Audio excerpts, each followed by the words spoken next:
Here is Nate McKay. The title of his speech is There's Truth in Humor.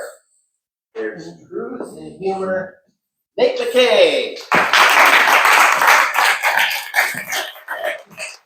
Thank you, Mr. Toastmaster. There is truth in humor. And here's a bit. Adam was in the Garden of Eden, and he had an occasion to talk to God. He had two questions for him. The first question he asked God was, why did you make Eve so beautiful? And God said, so that you would love her.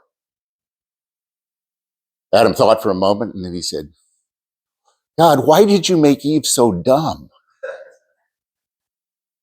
So she would love you.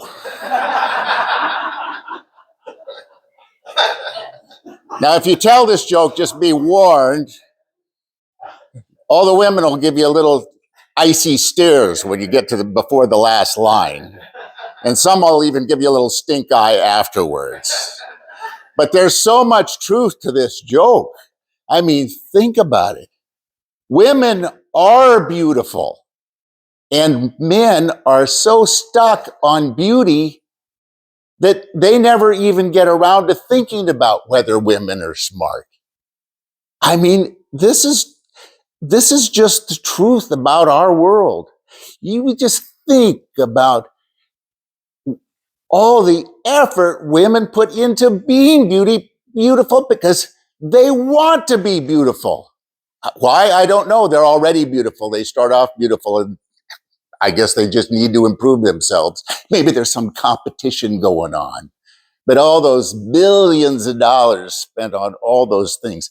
I mean, sometimes I have to sneak in to look at my wife as she's doing her morning ablution. And I'm thinking, holy cow, there's really a lot to this. No wonder you can make so much money buying Estee Lauder.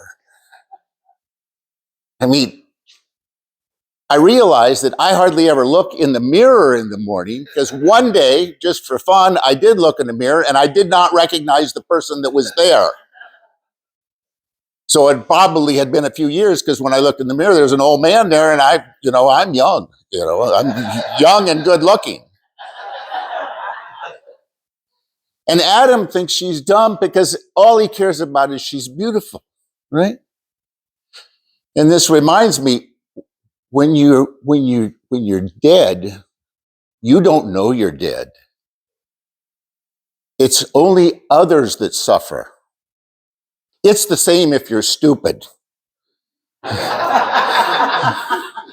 And that's how I view Adam in this joke.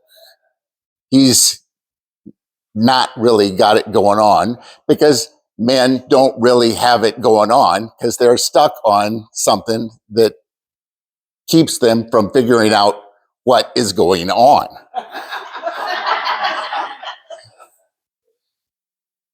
Now, here's a second example. When this woman got into her 60s, their HMO sent her to a new dentist. And she's sitting in the waiting room and she looks up on the wall where the dentist certificate is and she recognizes the name. She said, golly, I went to high school with a guy with that name. So when she meets him finally, she says, did you go to Thomas Jefferson in Cedar Rapids?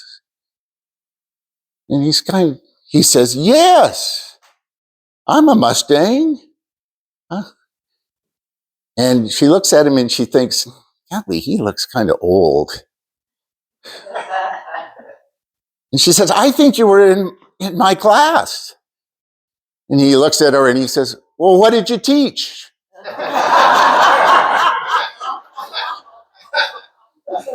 And there's truth in this too. Because when we look at other people, we think, well, they look kind of older than we do.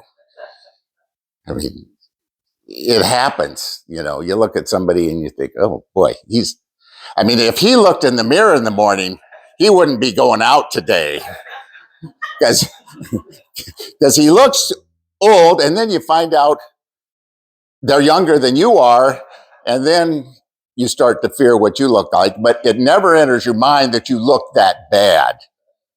And I wonder if this happens with women too, because I know women spend an awful lot of time on their looks. The other thing about these two jokes together is they both demonstrate that men ask really stupid questions. Now, can you imagine the dentist ever really saying, "What class did you teach?" I mean, that's sort of like seeing somebody who's a little overweight and asking them when they're due. You know, that just, you learn at an early age that that doesn't happen.